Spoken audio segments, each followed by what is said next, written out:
Tertúlia. Hoje é dia 9 de março de 2017, é uma quinta-feira. O verbete de número 4052, ele tem 5 páginas, 50 logias e 14 máximos. O tema, consim neonata, foi elaborado segundo a especialidade ressomatologia. Quem redigiu o verbete é a neoverbetógrafa Manuela Unoldi. A Manuela Rocha Unoldi, ela é brasileira, alemã. Como é que você explica isso? Brasileira / alemã. Você está morando? Está morando na Alemanha. Tudo bem. Ela é natural do Rio, estado do Rio de Janeiro, capital, né? Ela mora no Rio de Janeiro, capital do Rio. Ela é graduada em medicina, especialista em neurologia e doutora em neuropsiquiatria. Ela é voluntária da Conscienciologia desde 2015. A consim neonata é a consciência homem ou mulher em fase inicial da vida intrafísica, mais especificamente nas primeiras 4 semanas pós-parto, vivenciando rigoroso restringimento físico, imaturidade somática e dependência para sobreviver. Na pensenologia, nós destacamos o holopensene pessoal da ressomatologia, o holopensene pessoal da imaturidade biológica e dependência física, os neopensenes, a neopensenidade. Na fatologia, o soma inicial, o período caracterizado por sensações desconhecidas próprias do contato com o mundo exterior a partir da ressoma, as mudanças físicas drásticas após a saída do útero, a saída do meio líquido para o gasoso, gerando insegurança, a alteração de temperatura causando frio, a necessidade de respirar, o restringimento físico. O colostro, o aleitamento a cada 2 horas, aleitamento materno, né, de preferência, é o método canguru favorecendo melhor desenvolvimento neurocomportamental e psicoafetivo do recém-nascido de baixo peso.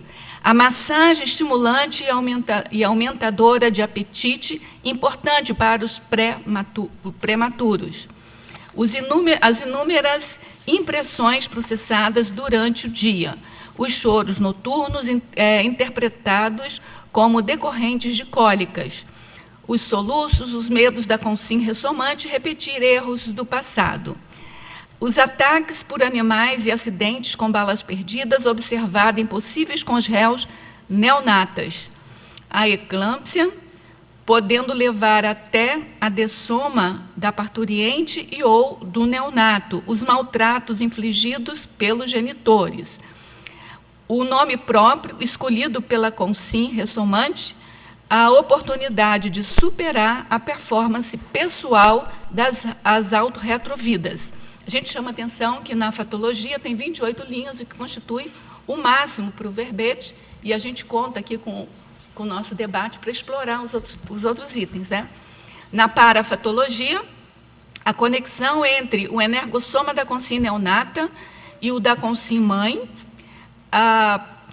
as trocas energéticas durante o aleitamento materno, a asepsia energética, em especial do quarto de dormir, a exteriorização de energias visando a tranquilização do recém-nato, o assédio consciencial acarretando complicações perinatais, a pressão patológica extrafísica já na incubadora, as projeções lúcidas com futura genitora pouco antes da ressoma, a escolha dos genitores no período intermissivo pela consim mais lúcida. Nós chamamos atenção aqui na argumentologia do parágrafo caracterologia, que sobre a luz da neuroneonatologia, a verbetógrafa enumera 11 capacidades bem desenvolvidas do neonato saudável. Na remissiologia, nós chamamos atenção do aconchego, banco de leite humano, intrafisicalidade, maternagem racional, maternidade amaurótica, ônus da infância e oportunidade de viver. O acolhimento e suporte adequados à consim neonata, ainda em estado de total dependência e restringimentos físicos, é de vital importância na superação do impacto inicial da ressoma. Você já pensou em trabalhar no auxílio e orientação à pais de consciências neonatas? Entende a importância do acolhimento e afeto, principalmente nas primeiras semanas da vida intrafísica e das consequências da ausência dos mesmos? Na filmografia específica, a autora contribui com um filme, né, como a fonte, na bibliografia específica com 5 fontes de referência e na webgrafia com 1 fonte de referência. Nós vamos ler agora a mega-análise elaborada pela equipe de mega-analistas da Enciclosapiens, que é o conjunto de 20 palavras significativas do texto, mediante as quais a gente já fez a síntese na hora que escolheu essas palavras. E agora a gente vai fazer uma análise, ou seja, uma mega-análise do texto a partir desse conjunto de 20 palavras, tá? Que é bem importante, é uma técnica que foi apresentada, introduzida e trabalhada pelo próprio professor Valdo com a gente. Bebê, neonato, ressoma, recomeço, neopensenidade, recém-nascido, restringimento, intermissivista, acolhimento, ressomante, dependência, paragenética, maternidade, aleitamento, aconchego, infante, puericultura, intrafisicologia, ressomatologia e cuidadologia. Manuela, a pergunta que a gente sempre inicia, né, as tertúlias, é o que te levou a fazer esse título de verbete, né? E eu sempre gosto de saber também, se for possível você contar, os bastidores da elaboração do verbete. Mas antes de você falar, eu quero pedir desculpas aí a todos que estão nos ouvindo pelo atraso hoje, que a gente tentou superar um pouco. Alô? Boa tarde a todos. Obrigada pela presença de todos que estão aqui. Obrigada pela equipe técnica, pelos paratertulianos e teletertulianos, pelo meu grupo da Europa, que está me dando esse suporte energético, como sempre, e da presença de grandes amigos aqui que eu reencontrei aqui no CAEC. A primeira pergunta é da Suíça. Esse deve ser meu amigo Marcelo. Então, quanto à nacionalidade alemã que você perguntou, eu resido há 15 anos na Alemanha e atualmente eu também possuo a nacionalidade alemã. E hoje é meu segundo verbete. Então, o primeiro, eu sou neoverbetrógrafa, na terça-feira foi o primeiro, hoje é o segundo. Tá certo. Tá. E o motivo é um motivo assim, bem simples, porque no ano, assim que eu terminei de escrever o último verbete, eu queria apresentar logo, eu engravidei da minha filha e ela nasceu ela ressomou no final de dezembro de 2015 e me veio essa ideia, né? Nas primeiras semanas pós-parto, a gente fica pensando, né? Eu fiquei em casa, né? Aquela mudança de vida, né? Que eu trabalho como médica, aquele trabalho intensivo, aí de repente me vejo naquela condição, né? De mãe, de plantão 24 horas eterno, né? A cada 2 horas amamentando. E fiquei pensando, né, o que deve estar passando na cabeça dela, né? O que ela está... tudo que ela está sofrendo, mas o que significa aqueles choros dela e tudo.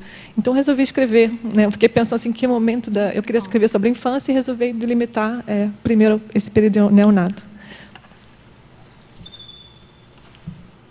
Tudo bem? Na sinergismologia, eu vou começar agora com as perguntas dos teletertulianos, aí vocês fiquem à vontade para fazerem perguntas também. Na sinergismologia, página 8, você poderia expandir o sinergismo genitores intermissivistas com sineonata intermissivista? Bom, eu acho que esse é o sonho de consumo de muitos intermissivistas, nascer numa família de intermissivistas, né, que já que orientem a gente da melhor forma possível, que já, né, de repente, projetores lúcidos, né, eu acho que isso leva a um sinergismo, a uma uma situação ideal, né? Mas é muito difícil porque acho que muitos atualmente assim optam, né, para se dedicar até contra a maternidade, mas eu acho que, por exemplo, é o caso do colega que está perguntando agora, que tem uma... Não, sabe quem é? É a Nájila. É sim, caso dela também, que ela é casada com o Marcelo. Ela é a dupla do Marcelo. E eles têm uma filhinha muito, super intermissivista, que está muito bem amparada com eles.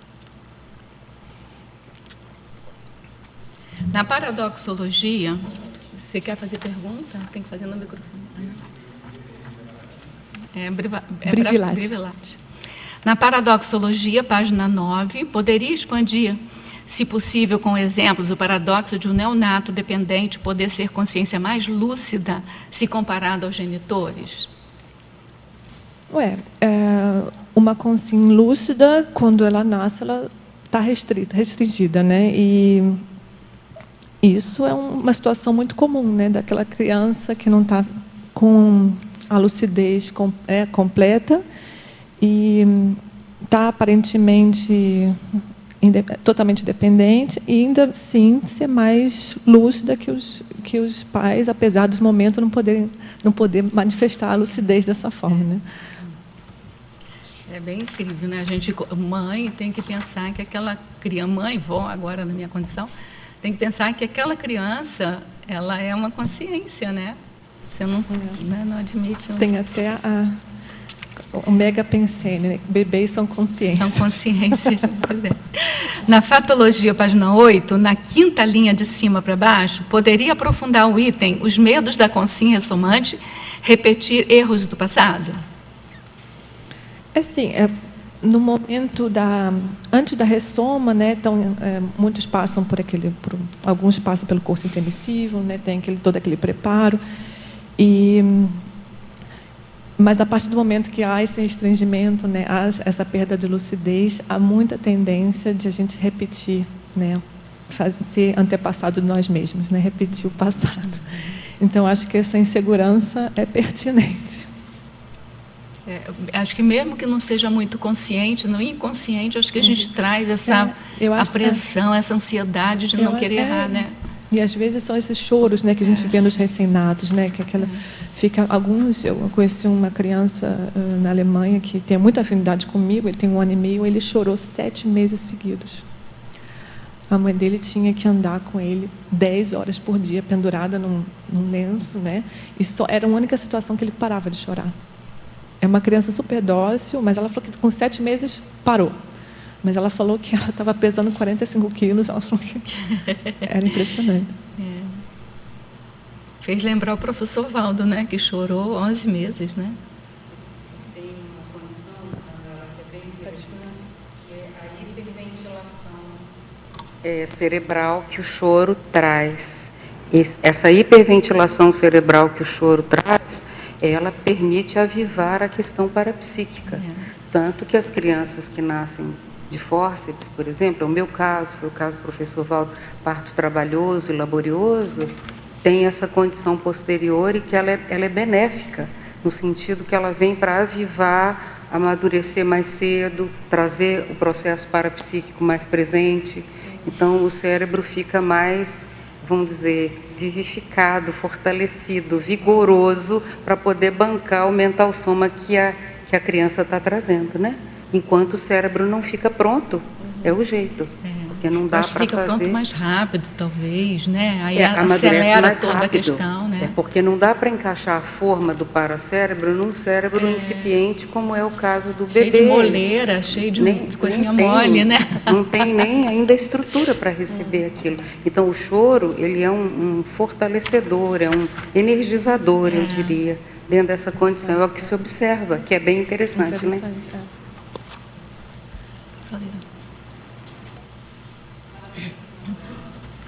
Parabéns, Manuela. Obrigada. Recentemente teve um verbete sobre parteira, né? E foi discutido muito sobre a forma do parto ideal. Então, na fatologia, página 8, 10ª linha, você podia falar um pouco sobre a forma do parto como possível influenciador da personalidade da consciência ressomante? Sim. Isso é um tema muito interessante. Isso eu ouço, eu não sei exatamente se há estudos sobre isso, assim, formais, mas é um assunto que a gente vê muita discussão na Alemanha, né? Porque na Europa, assim, o parto normal, natural, é o normal, né? No Brasil, o parto o operativo cesárea é o mais comum, né? E então, na Alemanha, o que eu observo assim de muitas mulheres é assim, quando elas têm, por motivos médicos, têm que fazer um parto, ser submetidas a um parto cesárea, elas ficam acabadas, desesperadas, acham assim, se acham as piores das mães, né? É muito interessante. E tem essa discussão, né? Se as pessoas que nascem por parto natural, né, o parto normal, se as pessoas que nascem por parto cesárea, se elas ficam mais acomodadas, né, porque não passaram por aquele esforço do parto, né, se elas simplesmente foram retiradas, então eles ficam especulando se há no futuro uma influência na personalidade da pessoa, né, se são pessoas mais acomodadas, né, se bem que no Brasil, então, com exceção de atualmente está havendo uma mudança em relação a isso, né, há muitas pessoas agora optando pelo parto normal, mas ainda a operação é muito comum. Eu não sei se já tem alguma análise a respeito eu não sei dizer agora se tem a respeito da imunidade. O fato do bebê não passar pelo canal vaginal, que ele não fica imunizado como deveria quanto a determinadas enfermidades, do mesmo modo o aleitamento, né? Que também imuniza, são 2 imunizadores. Então, nesse aspecto, parece que fica um bebê mais predisposto a determinadas enfermidades. O parto vaginal, que a gente fala, né? Ele faz com que haja contato com aquelas bactérias da mulher, aí a flora intestinal da criança já é uma outra, que é o que é mais benéfico do que com as crianças que não têm esse contato, que nasce tudo mais estéril, né?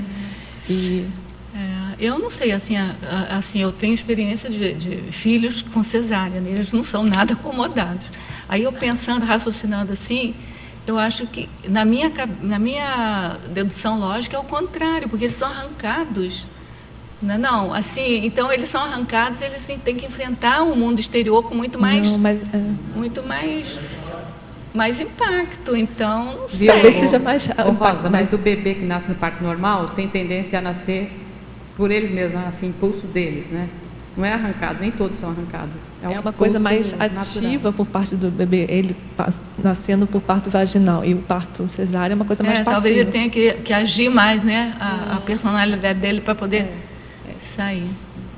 Aí também depende também da mãe. Mas não é a contração da mãe que faz a criança sair? Depende, porque minha filha, ela demorou quase, tipo assim, 24 horas para ter o filho dela, porque o neném não queria nascer. Aí ela foi cesárea, porque o neném essa coisa de que o neném não querer nascer, eu acho que não é a contração da mãe que faz o neném nascer, eu não sei. Não, às vezes o bebê que tem aquela rejeição de querer nascer, sabe? Acontece também. Fica sentado, fica enrolado, fica nascer. Tem bebês que não querem nascer.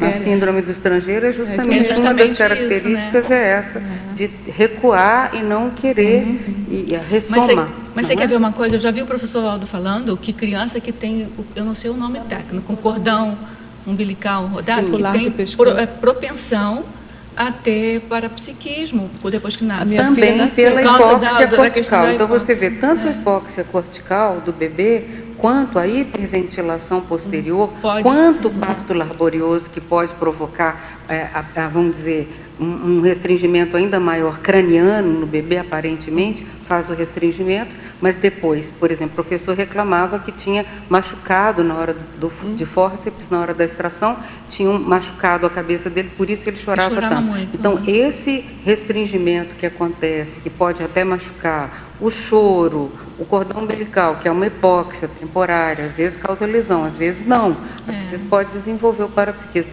Agora, quanto à imunidade do bebê que nasce de parto natural, isso aí já foi comprovado. Aliás, normal não é uma palavra muito interessante, porque de normal tem muito pouco. Talvez natural. Porque nem o parto normal. Eu acompanhei minha filha na Itália, aquilo não é normal também, não. Ficou 2 dias direto ali na... Tá louco.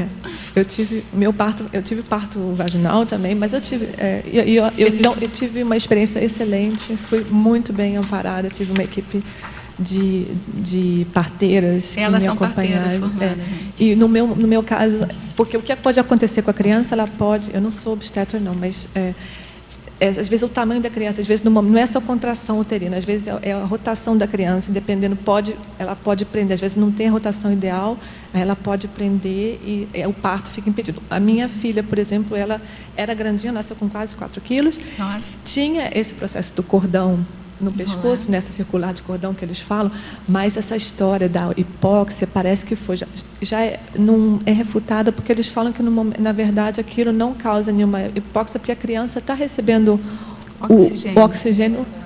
Não, até porque o cordão umbilical não é tão fácil de ser comprimido. Ela tinha até assim, circular, mas o problema dela é que, como estava tão enrolado, que ela voltava. Aí eles deram uma ajuda com não é fórceps, atualmente se usa uma ventosa, uma extração a vácuo que faz, né? Bota na cabeça. Então, assim, foi ótimo. Quando eu vi eles falando assim, agora nós temos que dar uma ajuda. Aí eles falaram assim, vamos ter que usar isso. Eu falei, não tem problema. Pode. Só mais uma. Na parafatologia, na terceira linha, de baixo para cima, página 8. Você podia também falar sobre a paracirurgia desfazedora de bloqueios energéticos no caso de malformações congênitas. Isso é uma experiência que eu tive com a minha filha. Ela tinha já... uma grande amiga minha que tinha feito um acoplamento energético com ela durante acho que foi logo depois, acho que foi na gestação ou foi logo depois do parto, já tinha sentido um bloqueio no cardiochakra. E ela tem uma malformação cardíaca, mas é uma válvula que tem uma displasia. E tanto que eu fiquei até um pouquinho mais no hospital, porque ela nasceu depois do Natal, entra no novo, aquela época que é meio confusa. E ela tinha que ser observada por um cardiologista pediátrico. E, neste momento, ela nasceu na terça-feira, na segunda-feira, e na sexta-feira eu já tinha inscrito ela. Ela já foi inscrita por essa amiga amparadora da Alemanha, né, na paracirurgia. E, assim, pelo menos essa percepção desse bloqueio sumiu. E ela ficou estável, não teve progressão do quadro, que era o medo do cardiologista, que eles falam que a partir do momento que a criança começa porque ela tem o problema dela na parte pulmonar, então a partir do momento que uma criança nasce e começa a usar a circulação pulmonar, podia ter uma piora, mas não houve. E eu atribuo isso, um dos motivos eu acho que tem a ver com a paracirurgia, o trabalho extrafísico. Muito bom. Mais alguma pergunta? Então vamos lá. Na fatologia, página 8, sexta linha de baixo para cima. Os ataques por animais e acidentes com balas perdidas observados em possíveis congéneres neonatas. Poderia explicar? Bom, esses exemplos eu tirei do Homo sapiens urbanizatus, que a gente observou que algumas crianças parecem que têm a falta do amparo. Né? E tem até aquela história que é impressionante, uma mãe que estava com uma criança dentro de uma igreja, dentro de como chama? Um culto, um culto, né? Um culto, exatamente. E tinha não sei quantas pessoas dentro, ela estava com o nenenzinho no colo, aí vem uma bala perdida e aquela criança é atingida pela bala. Aí você pergunta assim, qual a chance disso acontecer? Né? Então, a gente observa essa atração essa tendência por acidente, né? Que até falei na estrangeirismologia, essa proneness do... accident proneness, que a gente observa em alguns neonatos. É a energia da criança que é atratora. Que atrai, né? A gente não sabe com a ligação daquela criança com aqueles né? Com aquela bala perdida, né? Com a origem da bala perdida. Essa paramatemáticologia do extrafísica é bem intrigante, assim. É impressionante, porque às vezes os assediadores já reconheceram ela.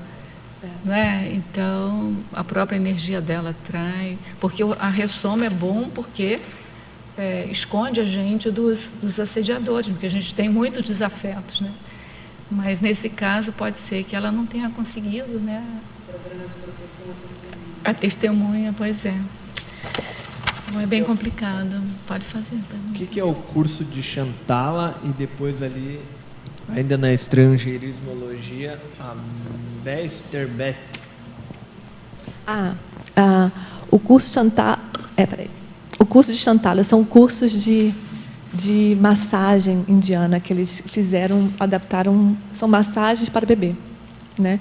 Isso tem muito na Europa, é muito comum, e foi inclusive popularizado por esse Frédéric Le Boyer, que é um francês obstetra do qual vou falar em algum momento, e eles falam que traz essa tranquilidade para a criança, né? Naquela rotina de dormir, a criança fazer massagem com óleos, acalmante, né? Essa troca energética, muito... Eu tenho esse livrinho que eu ganhei. É dele, do Frédéric. O Parto Sem Dor. E o Bastelbet, né? Isso. Essa é uma palavra alemã, chama Bastelbet, como forma de co-sleeping, que é uma caminha, é tipo um berço que não tem um lado dele, né? O berço não é todo fechado, então ele encaixa na cama da mãe, da gente, né? Na cama de casal, e foi assim que ela dormiu até o momento que ela começou a ficar em pé de noite. Aí eu comecei e falei, tudo bem, então vou levá-la para o quarto, mas foram quase 10 meses que ela dormiu comigo, que é muito prático, né? Que aí a criança quer mamar e você já puxa para, né? Não tem que levar, e a proteção, né? Isso é muito recomendado na Europa, assim, em geral. No Brasil, não sei se é muito tema, aquela síndrome da morte súbita de lactentes, né? Aqui também é bem falado. Esse co-sleeping, né? Eles recomendam, a sociedade, pelo menos a alemã de pediatria, recomenda que a criança durma no quarto dos pais no primeiro ano de vida. Pois é, mas isso é bem polêmico, né? Porque eu já vi, na época, eu estou falando isso há anos também, bem para trás, assim, não vou nem dizer quanto tempo, que a gente lia aquelas revistas, né, de pais e filhos, não sei, então eles aconselhavam você botar o bebê no outro quarto, e aí, tá baixo? Então, eles aconselhavam a gente a pegar o bebê, colocar no quarto, né? E se chorasse, ia lá para apaziguar, depois voltava. Eu fiz assim durante uma semana só, mas não deu conta, não. Eu fiz exatamente, coloquei tudo no quarto. É como profilaxia dessa síndrome, né? Porque há alguns casos, né, que a criança simplesmente morre, né? E às vezes tem várias hipóteses que eles falam que evitar travesseiros, panos, cobertores no berço da criança, tanto que na Alemanha a gente, como é mais frio, a gente bota até um saco de dormir, né? Então ela fica assim com um saco assim fechado, né? Para não se enrolar. Não tem travesseiro, nada de pano em volta nada daquelas coisas bonitinhas que as pessoas botam nos berços, né? Então a orientação, por exemplo, que eu tive era colocar o neném ou de ladinho ou até de bruço. Agora eu acho que a orientação é de barriga para cima. Exatamente, porque eles observaram que de bruços a criança tinha mais chance de ter essa morte súbita. Essa morte súbita, né? É complicado. Então, assim, o ideal, o que eles recomendam, ideal do quarto dos pais, porque qualquer coisa que aconteça, os pais podem reagir mais rápido, né? E até para a mãe a facilidade, né, do aleitamento materno à noite, né? É muito mais fácil. No início, né? Quando muitas crianças são amamentadas a cada 2 horas. É muito cansativo. Quer dizer que agora é de barriga para cima mesmo, né? Que tem que ficar, nem de ladinho, assim. O problema é que as crianças acostumam a ficar de barriga para cima e têm dificuldade de ficar de bruço. E depois tem que ficar de bruço para estimular a musculatura. Né? Mas eles observam isso, que é melhor que a criança durma ou de lado ou de costas, decúbito dorsal. Decúbito dorsal, isso aí. Olha, não sei se tem alguma pergunta. Na parafatologia, página 8, terceira linha, a conexão entre o energossoma da Consim neonata e o da Consim mãe. Poderia aprofundar? Sim, isso também foi uma observação desses meus amigos que me visitaram quando a minha filha ainda era uma Consim neonata, né, que houve o trabalho energético, e eles perceberam que como a energia dela estava parecida com a minha. Então, então, provavelmente foram aqueles meses de contato, né, que causa essa semelhança do energossoma. Eu acho que com o tempo vai se diferenciando. E então essa conexão, essa semelhança do energossoma, né, das energias da criança neonata. Na fatologia, página 8, penúltima linha, pode comentar o nome próprio escolhido pela Consim ressomante? Essas 2 perguntas agora vêm da Flórida para você. Eu estou falando porque você, como é não fala, é bom. De fora, tem da Flórida, tem Paris, tem muito bom. Vários locais. De Paris também. O nome próprio, isso. Isso não aconteceu comigo, assim, pelo menos não lucidamente, né? Mas eu tenho uma amiga e que ela teve 3 gestações, né? Duas e tem 2 filhos atualmente, e ela teve sonhos projeções onde as crianças falavam o nome que elas gostariam de ter. Muito interessante. O nome da minha filha? Penélope. Mas eu não me lembro de ter uma projeção lúcida, mas eu acho que, de alguma forma, há uma influência, né? Os nomes não vêm do nada, né? Na parafotologia, página 8, terceira linha de baixo para cima, as projeções lúcidas com a futura genitora, pouco antes da ressoma. Você teve essa experiência com sua filha? Você já respondeu, né? Infelizmente, não tive uma projeção lúcida. Devo ter tido outras semiconscientes. Na estrangeirismologia, página 7, como e onde surgiu a estimulação do bonding no neonato com a mãe imediatamente após o parto, sem que seja colocado num berçário como antes? É o que você estava falando? Não foi exatamente o que eu falei, porque a estimulação do bonding, que eles veem a importância.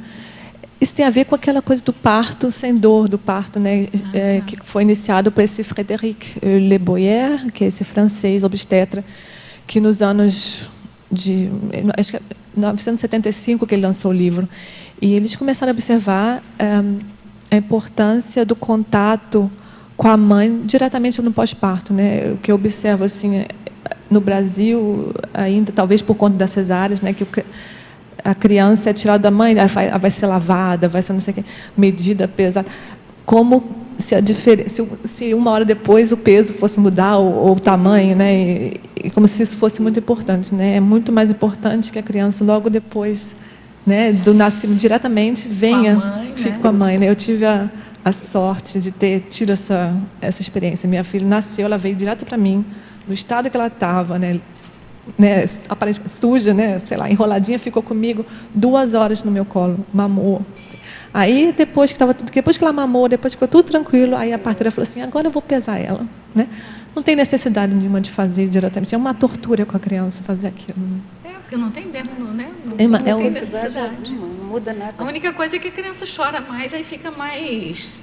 Imagina a situação, né? A desenvolver o parapsiquismo, porque elas choram, né? Mas é um trauma, né? Você imagina, trauma, né? A gente sai daquele ambiente quentinho, né? Aconchegante, de repente sai naquele... Né? Acabou de se livrar da água e bota na água. Manuela, eu vejo que ainda não foi feito um estudo, por exemplo, nessa questão do parapsiquismo da mãe, a distância com o bebê, mesmo que ele esteja num outro quarto. O raio de ação do cordão de prata de uma consim projetada é em torno de 4 metros. Não se fez ainda nenhuma pesquisa, e seria bom, e você estaria bem apta a fazer isso, a medir esse raio de ação da conexão energética com o bebê, porque você está dormindo no seu quarto, o bebê está lá. Se tiver qualquer tipo de ameaça à segurança dele, é instantâneo, claro que depende do amparo da mãe e do bebê, mas é uma coisa instantânea. Então, naquele período até 1 ano de idade, vamos dizer, que eu acho que é mais ou menos isso que aconteceu, no meu caso, você tem o seu raio de ação estendido, o seu energossoma fica estendido, porque é parte do seu energossoma. Quando o bebê se movimenta, você se movimenta de cá. Então, tem uma conexão muito direta durante um longo período. Claro que eu acho que tem a ver com o amparo de ambos, tem a ver com o tipo de ligação que a mãe tem com aquele bebê, uma série de coisas. Mas que isso deveria ser melhor estudado, porque é um desenvolvimento parapsíquico muito sério que acontece isso. Eu sei, porque eu morava numa casa térrea, lá tinha uns ratinhos, que depois, mais tarde, a minha filha passou a chamar de Jerry. Jerry, é o Jerry. Eu falava, o que é o Jerry? Eram os camundongos. Eu achava lindo. Na cozinha, a gente correndo, tentando tirar aqueles bichos de lá. E como tinha isso, eu fiquei muito alertada para essa condição, preocupada, então eu percebia qualquer tipo de movimentação no outro quarto, qualquer que fosse, por mais leve que fosse. E o meu pai brincava quando eu era criança, dizia, você escuta barata andar. Ou seja, isso é o parapsiquismo estendido. Qualquer perigo que houver naquele raio, ação sua de proteção quando você está dormindo, você acorda. Então isso merecia um estudo maior, porque isso é um desenvolvimento parapsíquico também da mãe em relação aos seus filhos, né? Muito comum também é acordar um pouquinho antes, assim, eu acordo, aí logo depois ela chora. Ou chora depois. Né, a gente acorda antes. Né? É muito legal. Também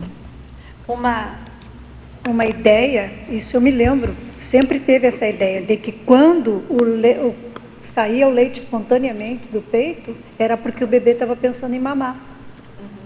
Então essa conexão de mamar com a mãe e o seio, mostrar isso, era uma coisa muito comentada. Ele quer mamar. Ela saía correndo. Não, pode também ter a ver com o horário. matemática, eu começo a pensar na relação de causalidade. Eu também. Então, assim, o organismo produz o leite de tempos em tempos. Claro. A criança tem fome de tempos em tempos. Então Exatamente. Eu também, porque é uma lógica.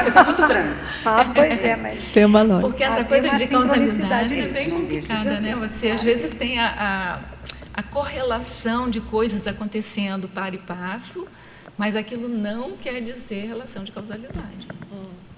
São duas coisas diferentes. Mas pode ser, não, eu concordo com você que pode ser. É um sinal, de qualquer modo é um sinal. Se está escorrendo o leite, é porque já está o tempo suficiente da criança sem mamar. Né?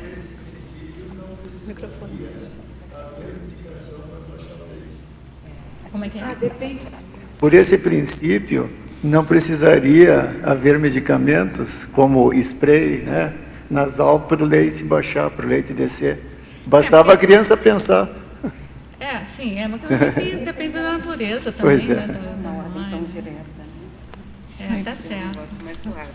Na verdade, não é uma pergunta, né? Bom, primeiro eu gostaria de parabenizar a Manuela, a gente está aí nessa jornada, uma incentivando a outra, mas eu gostaria de contribuir em relação à fala da Malu, né? Em relação a essa conexão, que é algo que também para nós, mães, né? Hoje nossas duas filhas são adultas, mas eu observei bem essa conexão de às vezes eu não estar bem com as minhas energias, chegar em casa, na época não tinha ideia de EV, nada disso, e assim, no momento em que eu abri a porta, o Roberto comentava, nossa, mas fulaninha lá tá chorando, né? O que houve? Daí eu falei assim, então, eu tô mal, eu percebia, porque era muito nítido isso.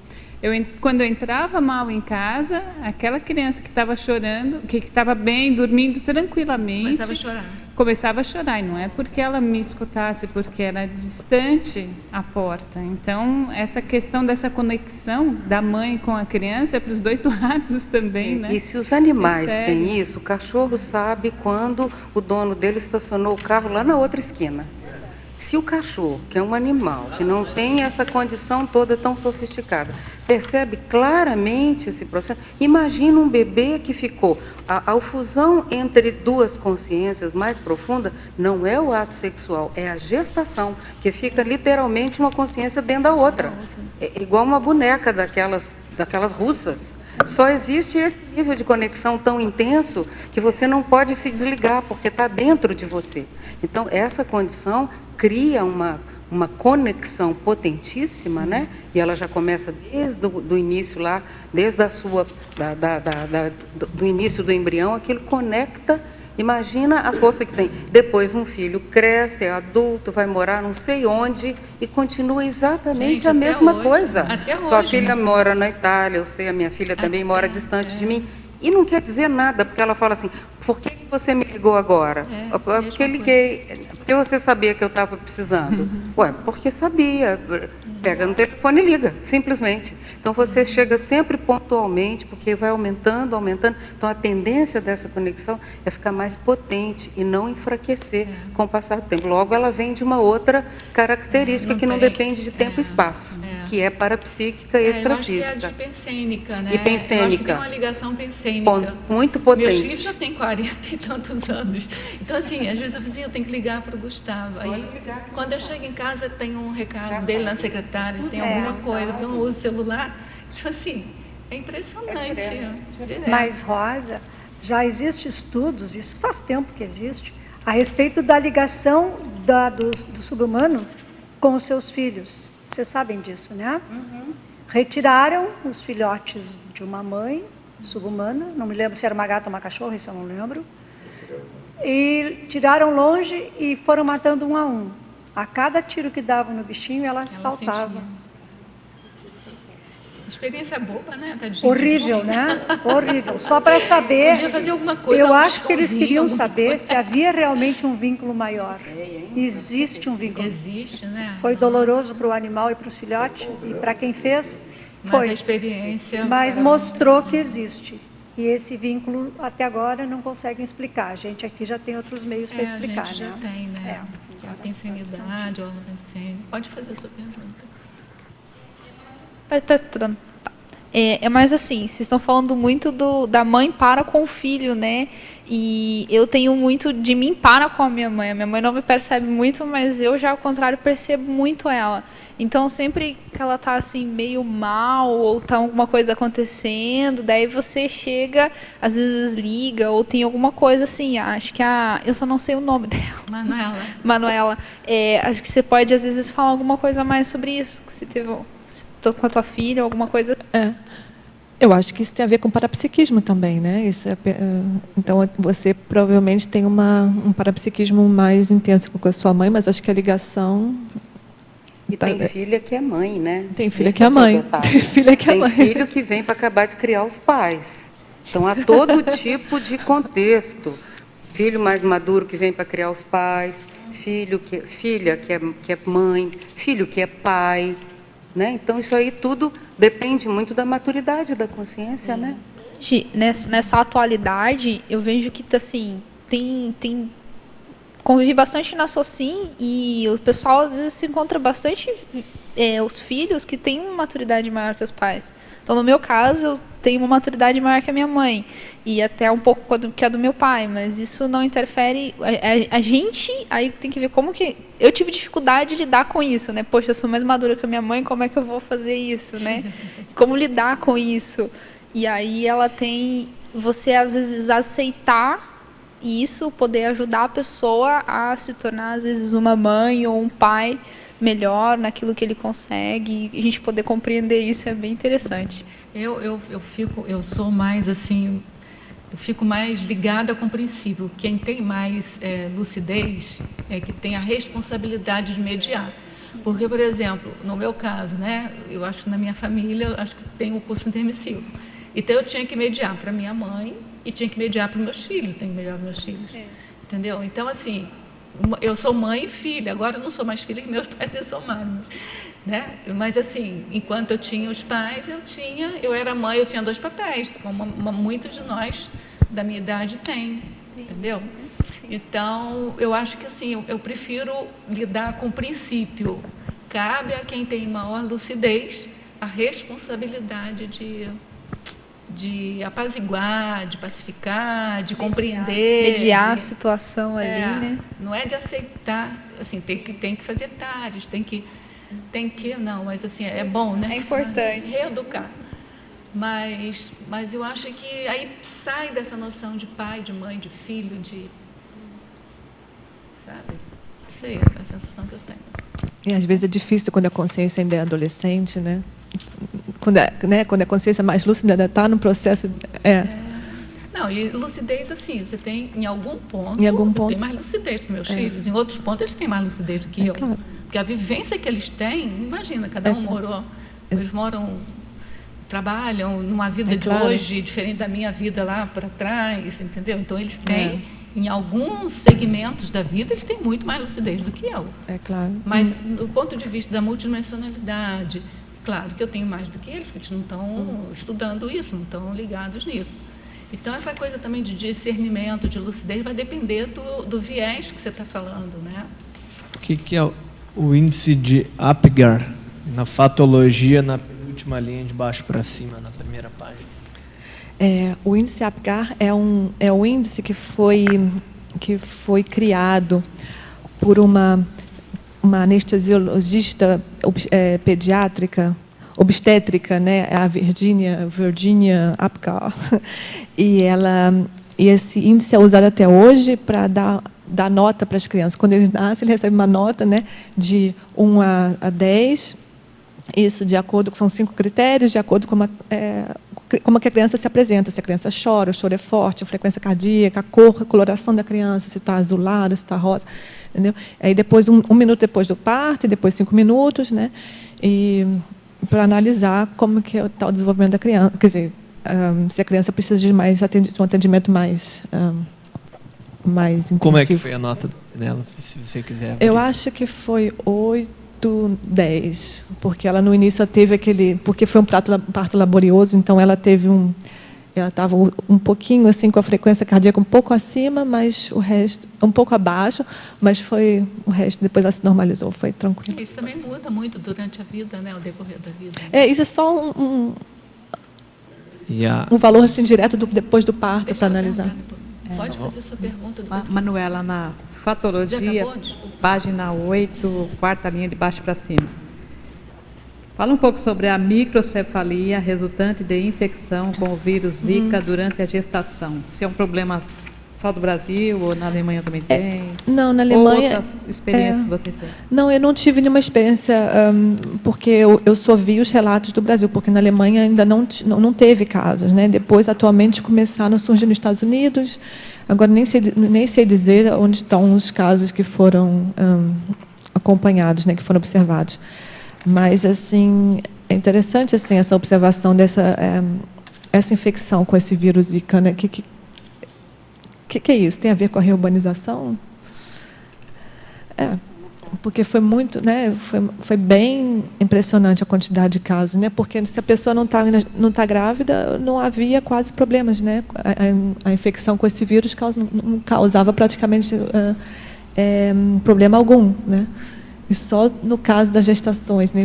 Foi muito impressionante ver essas crianças, né? Depois do parto, assim, com aquela microcefalia, né? Com aquele cérebro bem... E isso que significa que a criança tem um retardo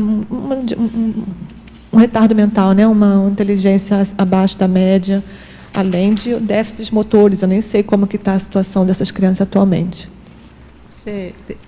Já ouvi casos aí de pessoas que até são autorizadas a abortar. Você acha que isso...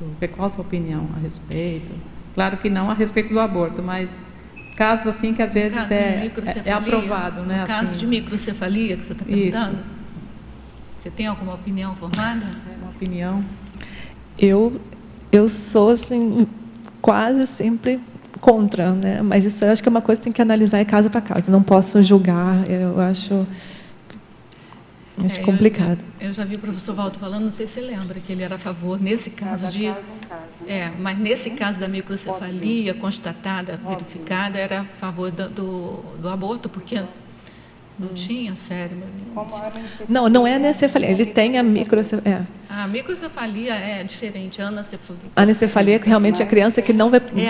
a micro diferente, desculpa. Isso, a anencefalia é a criança que não vai nem conseguir sobreviver, né? A microcefalia, ela vai sobreviver, mas vai ter um nível... Vai ter um nível. Não, vai ter um nível. Aí eu acho que também tem que... Aí eu acho que tem que analisar. Manuela, na página 9, politicologia, as políticas sociais de defesa dos direitos da criança. Como que funciona na Alemanha? Bom, pelo que eu sei, na Alemanha, eu estou falando agora de geral, não estou falando só de neonatos, né? Sim. Por exemplo, as crianças, por exemplo, têm o direito de frequentar uma escola, por exemplo, se a criança não... As crianças são todas registradas. Se a criança, por exemplo, não aparece na escola na idade que ela devia aparecer, a polícia bate na porta dos pais. Porque é uma obrigação dos pais, é dever dos pais levar eles para a escola, né? Esse é um dos detalhes. Defesa elas têm também o direito de saúde, né? De todas as coisas básicas, porque criança também é consciência. Pode fazer. Esses dias a gente conversando via Skype, que tinha mais pessoas, né? Uma delas falou, né? Você estava junto, que lá na Alemanha não é permitido, por exemplo, uma professora dar um abraço num aluno. Eu não estava presente nesse... Não, eu acho que era... Foi outro dia, então. A Marisa. A Marisa. Mas você tem conhecimento disso? Que você não pode fazer um carinho numa criança, fazer puxar para o teu aconchego, para consolar, para dar um agrado. Diz que tem uma lei aí proibindo. Olha, desconheço essa lei. Eles falaram aquele dia. As pessoas são muito assim, são um pouco mais reservadas, mas não quer dizer que elas não sejam amorosas. Então, eu vejo muitas pessoas abraçando outras crianças. Óbvio que numa criança que você nunca viu, você não tem contato, a pessoa na rua não vai pegar na criança. Talvez no pezinho, mas não vai botar a mão no rosto, passar a mão na cabeça. Isso não é uma coisa comum e nem é bem vista pelos pais. Porque a Marisa, tu conheces, né? Falando com a Aide sugeriu que ela fizesse um carinho no aluno dela que estava com problema, que estava com dificuldade em sala. Aí ela comentou isso. Olha, aqui na Alemanha, um professor não pode dar um abraço numa criança, não pode fazer um carinho, não pode chegar muito junto, assim, porque tem lei que proíbe. Eu não sei se tem a ver também com aquele medo da pedofilia, né? Eu acho também. Eu acho que fica muito próximo. É difícil. Acho que tem papéis e tem papéis, né? Eu acho que o papel do professor não é... Você tentar fazer um trabalho energético com a criança, alguma coisa, né? Mas não precisa de ter contato, né? Não precisa de tocar a criança. Sabe que aconteceu uma situação semelhante aqui no Brasil com uma amiga professora, tanto que ela acabou se aposentando por conta disso. Ela também é uma pessoa que, embora não seja da conscienciologia, ela tem um parapsiquismo, é uma pessoa assim muito acolhedora. E ela percebeu um aluno muito chateado e ela, sabe quando você dá um abraço por trás da pessoa, né? Tipo, não fica assim, olha, você não está sozinho, não está aqui. E o rapaz, que já tinha uns 12 anos, ele encarou mal, processou a professora por atentado ao pudor. Claro, ele não conseguiu, mas ela ficou tão chateada que depois disso ela acabou se aposentando. Quem percebe energia sabe muito bem quando deve e não deve entrar.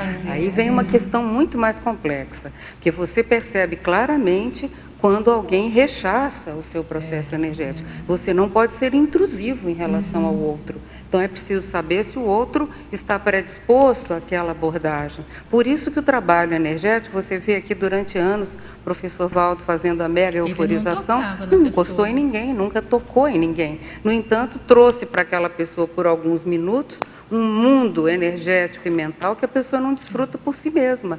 É possível mudar o holopensene temporariamente de uma pessoa, ajudá-la a melhorar, a pensar com clareza, sem precisar de fazer nenhuma abordagem direta. Aliás, a maioria do tempo as abordagens são imperceptíveis para a pessoa. A que mais está precisando nem percebe que você fez. Porque é por isso mesmo que ela está precisando. Pode fazer a sua pergunta. Oi. Aqui na sindromologia, no final da segunda linha, o que seria a síndrome dos bebês azuis? Em que página que está a sindromologia? É na página 9. Achei. Os bebês cianóticos, né? Que nascem com falta de oxigênio. Aí eles ficam azulados, né? As crianças, eles ficam muito rápidos azuis, né? Você vê uma criança que engasga, um bebê, é impressionante como eles não em pouco é muito mais rápido que um adulto. Eu digo que é azul, digo que é roxo. Fica roxo, né? E nada que ver com bebês índigo, por favor. Não Não confunde. Bebês índigo, não. Não é bebê. Os bebês cristais, os bebês índigos, os bebês azuis, tudo é fantasia absoluta, total. E é uma maneira, vamos dizer assim, fantasiosa de perceber uma criança parapsíquica, muitas vezes, e às vezes uma criança até bem problemática, por outro lado. Então, essas síndromes que aparecem aí na internet, de bebê cristal, bebê índigo, bebê de tudo quanto é cor, pode esquecer, porque isso não funciona. Essa cromoterapia de bebês não funciona. Bom, gente, aqui, ó, eu vou continuar aqui a pergunta do Télio Tertuliano. Ele é médico também, eu estou informando só porque você também é médica, né? Foi aquele que perguntou sobre o bonding de neonato com a mãe, que você já respondeu. Aí ele tem uma sequência de perguntas. Como funciona na prática o SLIM enquanto método prático e milenar de transporte de bebês? O sling é aquela toalha, né, que a gente amarra para carregar as crianças. Tem aquela coisa meio canguru, né? Tem aqueles tipo uma mochila que bota na frente, mas o sling é aquele tecido, aquele pano. Isso é muito antigo. Você vê os índios, né? Muita gente usa há muitos anos, né? E atualmente na Alemanha, pelo menos na Alemanha, é muito comum a gente ver aquelas mães com aqueles bandos de parece mais confortável do que aquela mochilinha. Parece, assim, e você pode adaptar também, às vezes pode até botar 2 crianças e mudar a posição, amarrar de formas diferentes. É bem confortável para a criança. Deixa eu te perguntar, porque aquilo sempre me chamou a atenção. A perninha dele não fica aberta? Pois é, eu também fico preocupada com aquilo. Fica, mas é de uma forma que a perna fica... O joelho tem que ficar acima do bumbum. Então, tem que fazer um M para fazer... Tem toda uma técnica, não é? Para não causar problemas para os quadris. Tem toda uma técnica. Não. Não pode fazer, não. Tem que aprender, tem até cursos, tem livros. O que é o aleitamento? O que é aleitamento ad libitum? É o aleitamento à vontade, natural, na hora que a criança quiser. Não tem essa coisa de horário, quando o neném nasce. Porque isso também é uma coisa que mudou. Eu, quando estava com meus nenéns pequenininhos, tinha que dar de tantas horas. Não, é a hora que a criança quer. Agora está liberado, né? A criança mama o quanto quer. Self-service, 24 horas por dia. Se o bebê humano é mais indefeso e imaturo do que os bebês, se ele é mais indefeso e imaturo entre os bebês, entre os demais vertebrados, né? O acidente proneness observado em certos neonatos não teriam como causa os cuidadores e não o bebê? Essa pergunta é capciosa.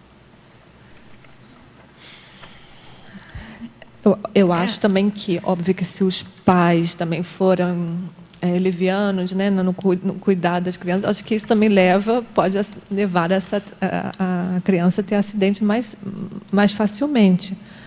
Mas não necessariamente os pais são os responsáveis por sozinhos, né, aquela pessoa com aquela bala perdida dentro de uma igreja.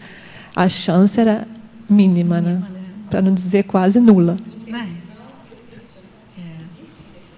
Agora, o que a gente não sabe, Malu, é se os assediadores nossos, dos pais, usam os filhos para poder... Vão atacar os filhos para perturbar a gente.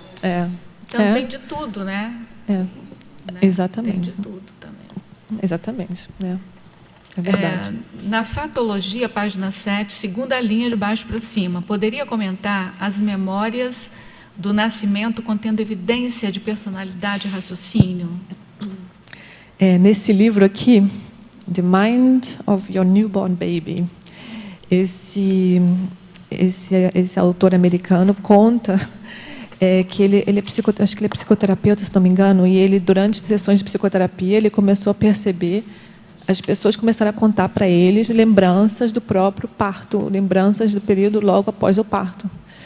E ele ficou impressionado, às vezes, com os relatos deles, do que passava na cabeça dessas crianças já naquele momento. Então, né, que, teoricamente, até pouco tempo atrás, eram consideradas quase nem consciências. Né? Até os anos 70, essas crianças, era tudo reflexo, era tudo assim, nada... Não, bebê não sente dor. eles faziam operações sem anestesia, porque falavam, choro, isso é instinto. Loucura, É uma coisa louca, né? Manuela, na década de 70, apareceu um psicólogo chamado Stanislav Grof, bem famoso, inclusive a esposa também, Cristina. Eles trabalharam nessas memórias perinatais, que eles chamam. Eles começaram a trazer para a psicologia transpessoal as primeiras noções de que bebês estavam lúcidos, alguns bebês estavam lúcidos, sabiam do processo antes, quer dizer, da pré-ressoma, sabiam do processo dos pais e lembravam depois de todo o mecanismo do parto, aquela condição toda. Foi isso que levou a psicologia transpessoal a adotar esse nome, porque vai além da pessoa que está aqui. Eles começaram a arranhar a questão multidimensional. E isso deu muita polêmica na época, década de 1970, década de 1980, mas o trabalho deles prevaleceu, como Abraham Maslow também fez esse tipo de abordagem. Então, eles começaram, a psicologia transpessoal começou a querer entrar, mas esbarrou numa série de problemas, inclusive misticismo. A maioria dos psicólogos dessa área acabou indo para a Índia nessa época e misturou as estações todas, não deu mais para ter a credibilidade, mas há coisas muito sérias sobre isso. Tem um livro chamado Além do Ego, Beyond the Ego, que é escrito por esse grupo todo, e eles abordaram justamente essas experiências perinatais bem documentadas e tudo. Não tem mais como dizer que o bebê não está lúcido, né? Muitos bebês estavam lúcidos. É impressionante. Ultimamente tem nascido umas crianças assim. Isso eu vi, eu tenho foto, né? Da Manuela até, o nome da menininha. Ela com 1 mês de idade, posando para foto, rindo, mas assim, não é aquele riso de neném, é posando para foto. Eu fico assim, gente, que mundo que a gente está. Bom, tem 2 perguntas aqui de seus amigos da Suíça, viu? Ah, tá. Na culturologia, página 10, a cultura de um neonato ter babá. Tem várias culturas. A cultura popular de toda mãe ter que ser mãe, de toda mulher ter que ser mãe, e a cultura da infantilização. Poderia comentar? Pois é, aqui. De um neonato ter babá. É uma cultura que eu observo aqui no Brasil muito, assim, a minha experiência é mais aqui. Eu acho que é só no Brasil. Né? Eu fiquei me impressionada. Não sei se é só, mas aqui... Não, aqui é muito... deve haver, há outros países onde tem isso, mas aqui eu fiquei bem impressionada. Teve uma época que eu moro 15 anos fora, e teve uma época que eu fiquei 4 anos sem vir ao Brasil, tive um choque, né? Que eu fui, por exemplo, no Rio de Janeiro, tem um shopping Leblon, que é um lugar assim, mais sofisticado. Aí tinha uma mulher andando com um cachorro, e tinha uma babá só de branco do lado dela, que era a babá carregando o filho dela. Eu falei, ué, estranho, alguma coisa errada. Né? Então, ela não... Então, eu não sei, né? Eu acho que quando eu tenho filho, eu também quero ser mãe. Né? Eu acho que a gente terceirizar tudo, né? A criança, elas não querem nem ser acordadas de noite pelo nenenzinho pequenininho, né? Eu quero ser também a pessoa de referência para o meu filho, não quero que seja uma outra pessoa. Óbvio que há situações que a pessoa tem que trabalhar, não sei o quê, mas assim, eu acho que no neonato, né, a criança nasce, já tem uma babá do lado que fica sentado o dia inteiro olhando para a casa dele. Ou seja, a criança não tem nem a oportunidade de ficar, às vezes, sozinho, assim, alguns segundos, ou então aprender até se ocupar sozinho, né, a criança, porque ela está o tempo todo com uma pessoa servindo, estranha, né? Depois a pessoa vira até, né? Mas servindo essa criança, né? Então é difícil depois ela conseguir se ocupar, fazer alguma coisa sozinha. Qualquer outra. A outra de toda mulher ter que ser mãe. Pois é, essa é um mito, é um mito talvez, cultura, né? Cultura também, de que achar que a mulher é mulher, vai ter que ter filho, né? Uma mulher só se realiza com filho, né? Sem uma mulher que não tem filho é uma mulher frustrada, né? Não é assim, né? Então, assim, a gente tem que aprender a respeitar aquelas adolescentes, aquelas mães que optam por não ter filho, né? E respeitar também aquelas que optam por ser, mas assim, a gente tem que analisar se a gente está fazendo aquilo pela gente, se a gente realmente está querendo ser mãe, ou se a gente está querendo agradar uma sociedade, né? Que tem aquela fantasia de a família perfeita, é o pai e a mãe e 2 filhos, de preferência um menino e uma menina, né? Então, às vezes, a pessoa tem aqueles filhos, mas terceiriza. E bota um monte de babás, que eu fiquei impressionada que existe até folguista, babá noturna, babá diurna, babá não sei o quê. Eu fiquei chocada com isso, não entendi. Eu falava assim, mas a pessoa não tem um minuto que ela não esteja sozinha com o filho, que ela esteja sozinha com o filho. Não há isso. Porque, não, no final de semana que há... Então, eles saem, eu estou agora na casa dos meus pais, né, no Rio, aí eu vejo as pessoas saem na pracinha, os pais arrumar e saem com a babá. E o filho, eu falei, gente, mas os dois não têm condição de ficar cuidando. Uma criança, não, mas levam a babá. No final de semana, às vezes no domingo, é estranho isso para mim, né? Não sei. Mas tem outra questão que pergunta. Se você não tiver filhos, quem é que vai te cuidar quando você ficar velha? Eu já ouvi muito isso. Isso aí é o processo egóico, né? Como se o filho fosse obrigado a... Né? Cuidador, é o filho cuidador. Né? O filho não tem obrigação de nada. E uma outra coisa, Manuela, é a questão essa cultura, é uma cultura da nobreza, e é uma cultura do império no Brasil. É porque a mãe não tinha, a mãe que era da nobreza, ela não podia criar os filhos, não era permitido. Os filhos lhe eram tirados do momento que nasce, conferido por todo mundo para ver se era filho dela mesmo, e tudo direitinho, aquele parto assistido, né? Só que é com o público, tipo Big Brother, aquele pessoal todo em volta, e ela tendo a criança, era tirada e imediatamente entregue a amas de leite, a duquesa de não sei o quê, a baronesa de sei de lá de quanto, e ela então via as crianças de vez em quando, porque não podia, não era permitido. Então, essa cultura foi herdada, mas hoje ela é muito mais pelo próprio comodismo, e até um símbolo de status. Quanto mais você tem criados à sua volta, mais o seu status fica assegurado. Então, isso é uma herança, inclusive equivocada, porque lá era porque não podia ficar, não era permitido educar os próprios filhos.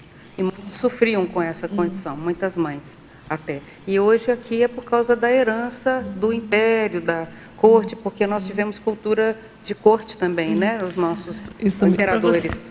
Isso me lembra até aquela série Downton Abbey, né? Que falam que a avó das crianças conta assim, eu cuidava dos meus filhos 1 hora todos os dias. Como se fosse uma Só para você ficar sabendo, tem um neonato como tertuliano hoje aqui, viu? Tem um neonato lá em cima. A minha ex-neonata, né? Que não é minha que está aí? É a minha ex-neonata, que agora... Deve ser, porque eu acho que quem não se é que eu só vi eu só vi um carrinho. É ex-neonata, né? É a ex-neonata. Agora ela já é uma lactente, uma criança. Então, na parafatologia, página 8, poderia esclarecer a escolha dos genitores no período intermissivo pela consciência mais lúcida? A gente... Imagina, a gente tem essa teoria de que durante o curso intermissivo, por exemplo, a gente elabora a nossa proexis também, incluindo os pais, a família em que a gente vai nascer, né? Até para a gente resolver problemas do passado, né?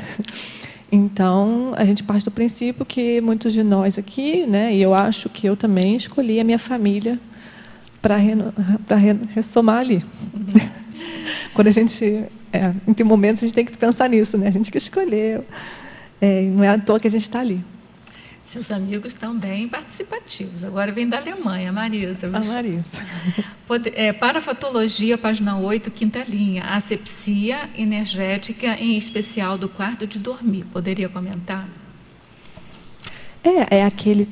Aquele trabalho energético, né, que a gente deve fazer no nosso próprio quarto, a gente também fazer no quarto da criança, né, exteriorizar energias, né, para fazer aquela limpeza energética. Agora da África do Sul. O globo. O mundo está aqui convergindo para a Manuela. Na neossinapsologia, página 8, poderia expandir o segundo item, as 700 a 1000 neossinapses formadas por segundo nas primeiras semanas de vida intrafísica? Isso, são dados que foram pesquisados e observaram que realmente nas primeiras semanas de vida intrafísica, essa é a quantidade de sinapses que são formadas, né, através da quantidade de informações que a gente é exposto, né? É muito, então a criança é muita informação, né? Então não precisa botar a criança na frente do tablet, não precisa botar na frente da televisão. Só a criança só observar o mundo em volta já é informação suficiente. Né? Aliás, eu vi um outro dia, porque eu sou super ligada, né, nas ondas eletromagnéticas do celular. Então, o pai descobriu que o barulho do celular era o mesmo barulho que fazia no útero, enquanto a criança estava lá. Então, era o único meio da criança ficar quieta, era colocando o celular para ela ouvir. Eu fiquei assim, ó... Gente, é estarrecedor mesmo, né? É que tem até aquele botei na estrangeirosmologia, tem esse white noise, né? Que são esses barulhos que eu botei na quarta linha, na última linha da estrangeirosmologia, que acalma aquelas crianças que nascem, que são muito choronas, que essas crianças, né? Então são aqueles sons monótonos, secador de cabelo, de chuva, então tem até vídeos no YouTube, ou então tem CDs que ficam aquele som assim horas, então a criança dorme horas com aquele barulho, né? E tem as histórias dos pais que realmente ligam o secador e deixam o secador ligado. E a criança só consegue, aí começa a acostumar, só conseguir adormecer com um barulho desse, né? Então é complicado. Eu acho que tudo isso vai fazer a gente ficar bem alerta na próxima escolha dos pais, porque vai ser difícil. Vai ser difícil, mas tudo bem, vamos lá, a gente vai enfrentar. A verbetógrafa já pesquisou a relação das dessomas de neonatos relacionados às mini-proexes? Se sim, poderia comentar? Não, eu nunca pesquisei. Tem um caso de uma pessoa que eu conheci, que o filho dela assim dessomou até no exterior, na idade de 5 anos, totalmente de repente, uma criança bem saudável, e que era muito interessante, que parece que ele tinha um relacionamento bem difícil com o pai, porque o pai trabalhava, quando morava no Brasil, em São Paulo, ele trabalhava o dia inteiro, ele nem via a criança, e a criança tinha uma ligação muito forte com a mãe, falava assim, para você tem que ter outro filho para você ficar com ele, eu sou da mamãe. E eles foram para a Alemanha, e lá ele até, na época ele contou para mim, eu achava engraçado ele me contar aquilo, porque aquilo para mim era uma coisa normal, mas para ele eu entendi que não era, que ele teve uma conversa com o filho ficou conversando com ele, então lá ele teve tempo de se dedicar ao filho. E assim que ele chegou na Alemanha, logo depois, isso foi um dia antes da dessoma do filho, né? E eles estavam uma semana na Alemanha, e ocorreu que o menino teve uma convulsões de sério, o pai levou para o hospital, ele estava com uma meningite pneumocócica, né? Nem aquela meningocócica, e o menino dessomou. E essa pessoa é uma pessoa parapsíquica, e a mãe dessa criança, e ela teve uma projeção em que ele falou que ele ia voltar. E ela, quando ele o primeiro filho dela dessomou, ela estava grávida do segundo, ele já tinha 5 anos, e ela estava grávida do segundo, não sabia. E ela decidiu voltar para a Alemanha para tirar aquele trauma, porque ela falou que não tem nada a ver com o país, e ela voltou, e lá ela, logo depois, engravidou de gêmeos. Foi na época que ela tinha tido aquela projeção. Então, e ela tinha tido projeção com uma menina, e quando o médico falou assim, não, um menino, mas ela sabia que o outro era uma menina, porque ela tinha da projeção. Então, ela tem... E o marido dela sempre falava assim, eu quero ter 3 filhos. Ela falou assim, olha, não, eu já tive 3 gestações, essa vai ser minha última. Aí veio os gêmeos. Eu falei, então... E ela tem essa hipótese que essa criança, um dos gêmeos, ela é aquela criança que tinha dessomado. Às vezes essas passagens rápidas assim de uma consciex para consim pela vida ou pela família e sai rápido, ela produz um efeito terapêutico e de conexão e reconciliação e uma série de outros fatores tão benéficos, como se às vezes ela tivesse vivido 5 décadas, ela não teria conseguido. Então, muitas vezes é assim que os pais se interessam pela multidimensionalidade, que eles vão fazer uma fundação de assistência em prol de alguma enfermidade. Claro que ainda é por uma causa egóica, mas toda assistência, ainda que egóica, ela já é assistência. Então, já há um processo de evolução nisso, né? Quer dizer, essas leis, assim, básicas da ressomatologia, elas são bem complexas e muito avançadas, né, Manuela? Isso gerou uma grande reciclagem, né? Principalmente por parte do pai, eu acho. Então, possível que seja, né? Bom, na fatologia, página 7, início da penúltima linha, pode esclarecer a mudança do olhar sobre os neonatos a partir de 1970? Foi o que eu falei, né? É mais ou menos no ano de 1970, e foi quando esse livro, Parto Sem Dor, foi lançado pelo Frédéric Le Boyer, por esse obstetra francês, que eles começaram a ver a considerar o neonato uma consciência, né? Porque até aquela época era realmente uma coisa. Realmente, ele falava que era um objeto, exatamente. Ele não tinha, era tudo instinto, o choro era instinto, a dor de barriga, qualquer coisa. Isso é instinto, dor, não existe dor, não sente dor, não tem ligação, não precisa ficar com a mãe, ele vai para o berçário. Não tem necessidade, o que importava era a mãe. A mãe era o foco no parto, né? Até que esse Le Boyer, ele falou que um dia ele começou a olhar para os olhos daqueles nenéns e falou que ficou impressionado, né, com aqueles olhos apavorados. Ele começou, peraí, tem alguma coisa errada. Tem alguma coisa aí. Aí o foco saiu da mãe e foi para as crianças. Então, a relação então desse olhar com os neonatos tem a ver com o obstetra Frederic. Porque tem outra pergunta aqui, então você já respondeu as duas. E a outra pergunta, você também já respondeu, que é o índice de Apgar, que aí o teletertuliano pergunta sobre a anestesiologista obstétrica estadunidense Virginia Apgar. Que ela fez o índice. Né? Ela que fez o índice, né? Isso. Então, vamos passar para frente? Na fatologia, página 8, 7ª linha de baixo para cima. Pode explanar sobre o elevado índice de roubo de bebês na China?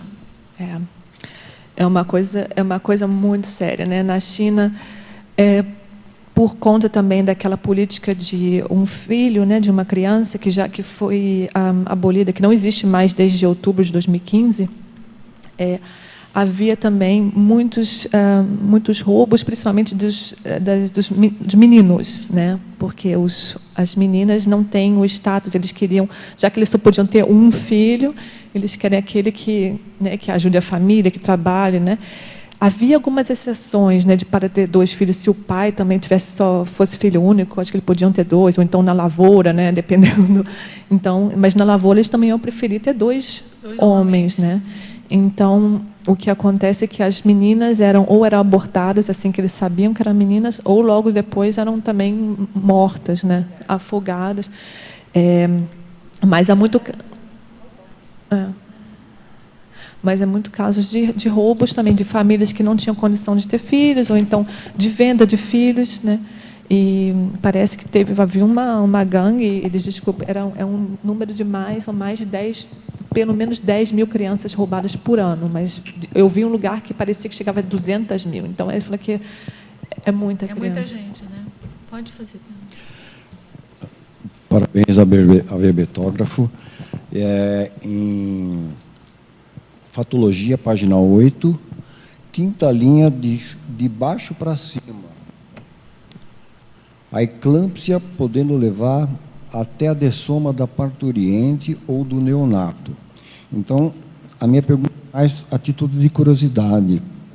Sabido que esse problema da eclâmpsia, ainda no início do século XX, tinha muito caso desse tipo aí. Eu pergunto a você, ainda hoje, no século XXI, ainda temos muita dificuldade com relação ao controle disso daí, sobre o problema da eclâmpsia, dessa doença convulsiva?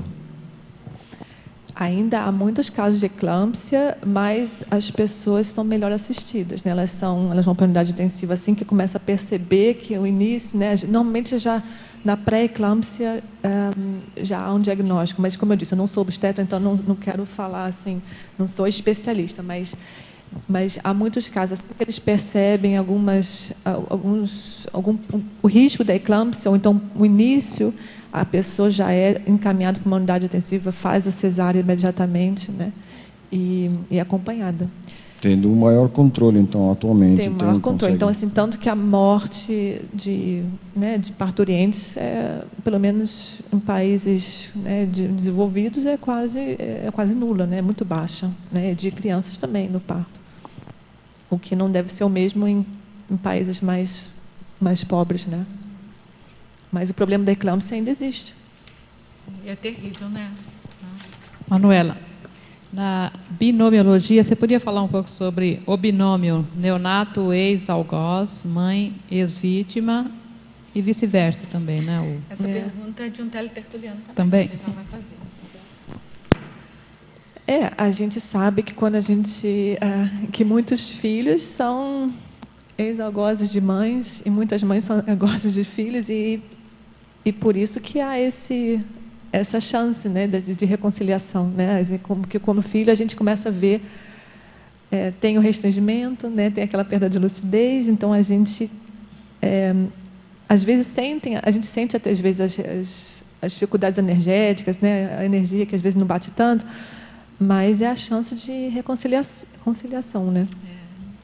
Ainda bem, a gente reclama do restringimento físico, mas ainda bem. Mas às vezes é muito positivo. Que a gente soubesse tudo. É a nossa chance de reconciliação. Porque senão não ia dar, né? Acho que ia ser muito difícil, né? Se a gente soubesse o que o outro já fez com a gente, o que a gente fez com o outro, né?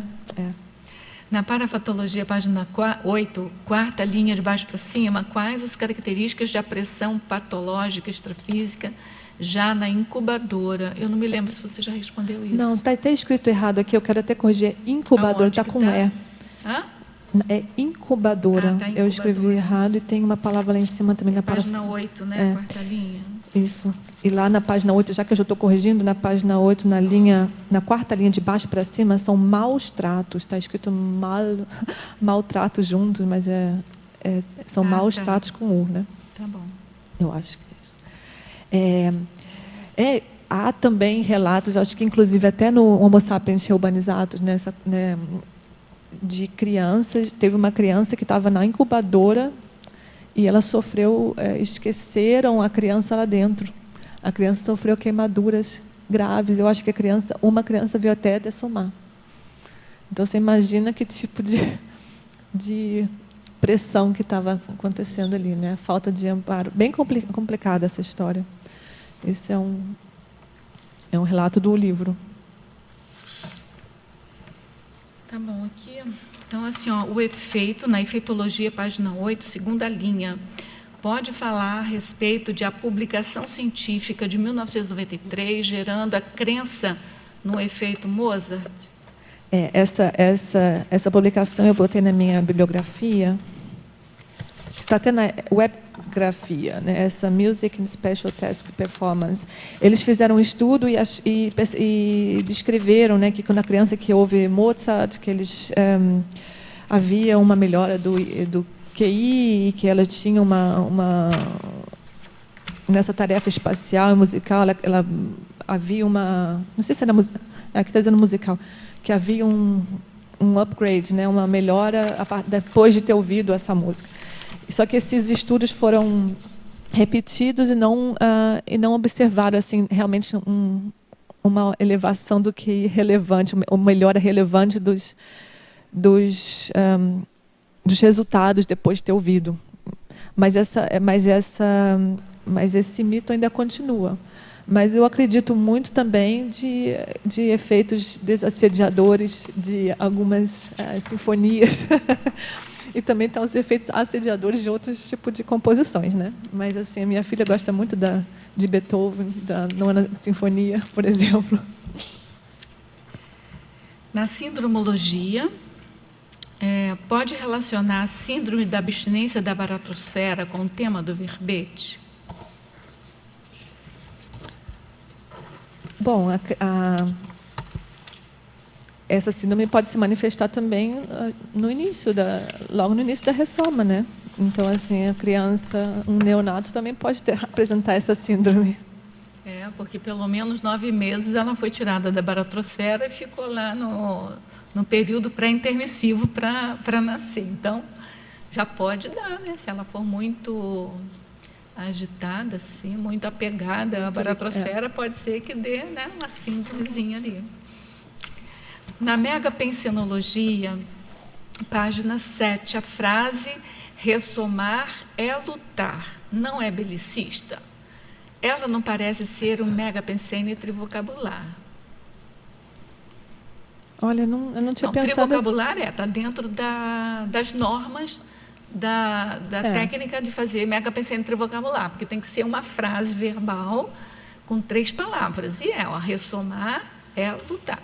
Então, pode ser que a palavra luta, realmente, a luta tem esse holopensene bélico, mas eu acho que quando eu escrevi nisso, não pensei na luta na parte violenta, mas na parte de superação. Talvez eu poderia botar, ressomar...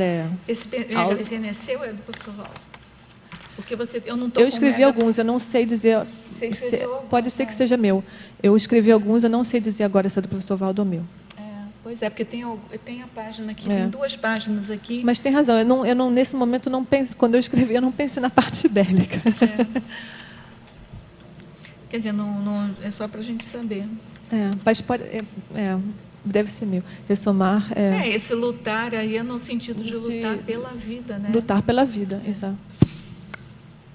Na tecnologia, página 8, pode listar as técnicas de viver intrafisicamente?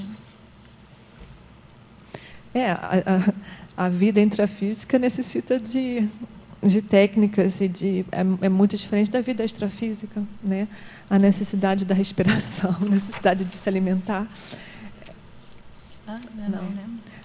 A necessidade de se alimentar, então são coisas que a gente também, muita gente tem no nosso curso intermissivo, talvez até a parte de projeção lúcida, coisas que a gente no extrafísico não tinha necessidade de fazer.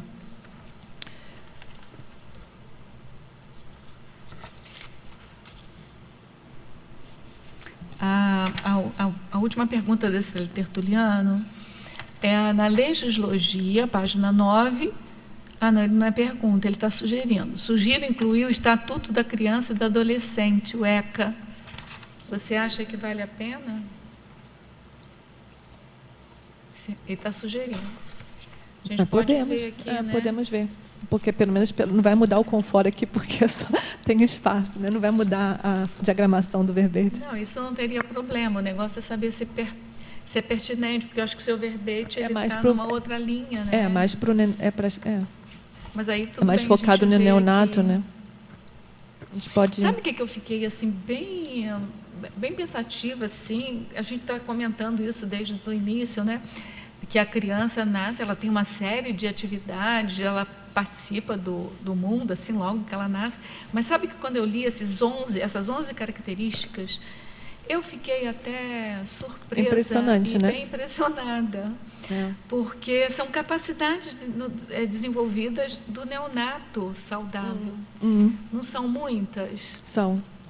Você quer comentar? Nesse livro também tem tem uma explicação de vários, né? Alguns são mais até um pouco de reflexo, né? A sucção, o choro, né?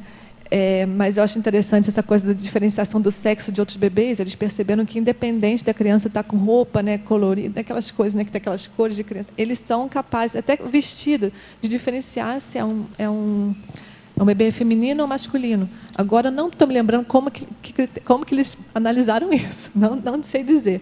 Está descrito no livro. E o entendimento linguístico, eles falaram que quando as pessoas liam um texto normal, né? A gente ia falar, a criança da cidade não entende nada, né? Posso falar o que eu quiser, não estou entendendo nada mesmo, né? Aquela coisa, tem que tomar muito cuidado. Que eles liam um texto normal, de frente para trás, aí eles liam o mesmo texto de trás para frente, e a criança não prestava mais atenção, porque aquilo não fazia sentido. Como é? É muito estranho, né? Ou então reconhecer a voz materna também, né? Eles começam a analisar. São vários padrões assim que eles analisaram musicais para a criança ver a frequência, não sei o que, o tom, né? Que eles conseguem reconhecer a voz da mãe, né? E a imagem, eles viram que realmente o neonato consegue distinguir até só o rosto. Ele pegava só o rosto da mãe e misturava em outros, e a criança reconhecia aquele. Muito impressionante. Eu também não imaginava. E o que eu achei interessante, mas agora independente do neonato também, o aprendizado de línguas estrangeiras, né?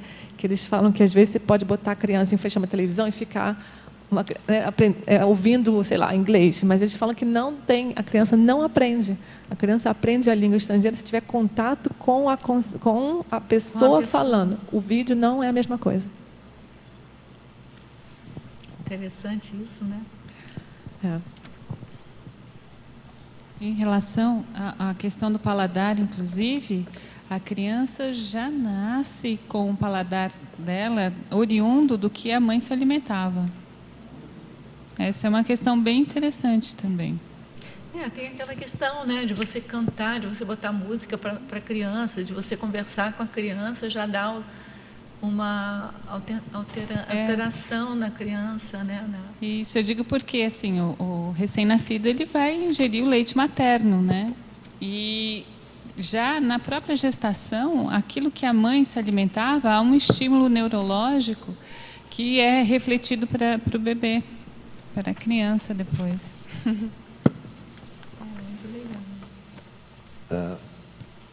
Manuela, aqui na última cultura, na culturologia da Pai na 10, a cultura do pai não se sentir responsável pelo cuidado do bebê.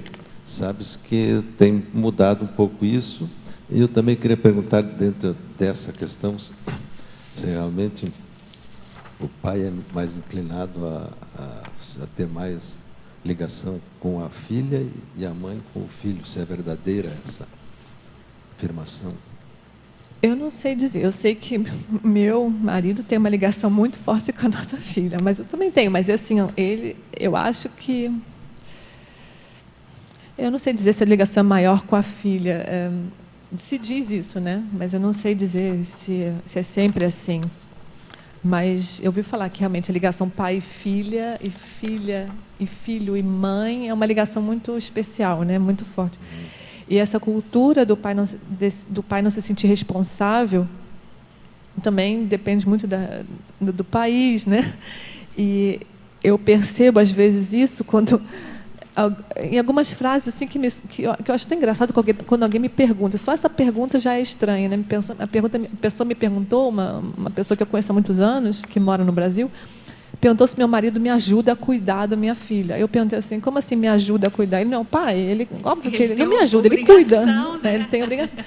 E, ele te ajuda em casa? Eu não entendi essa pergunta. Eu falei, mas é só esse fato dela perguntar. Aí eu falei assim, mas como assim? Eu falei, é óbvio, ele é pai. E o seu não ajuda? Não. Então, ele simplesmente não se vê responsável. A mulher é interessante. Fala no microfone, fala. Você quer fazer pergunta depois? Isso não é de ser pai. Tá certo. A pergunta, na verdade, é para você comentar a frase enfática. É que eu também foi achado também um erro aqui, na hora que ela leu também, a professora Rosa, acho que eu vou ler de novo com a correção. O acolhimento e suporte adequados à consciência neonata, ainda em estado de total dependência e restringimentos físicos, são de vital importância na superação do impacto inicial Não, está certo. Não é, eu falei são, mas está errado. É o acolhimento... Não, são. Não, está certo. É o acolhimento e o suporte. Isso, a gente...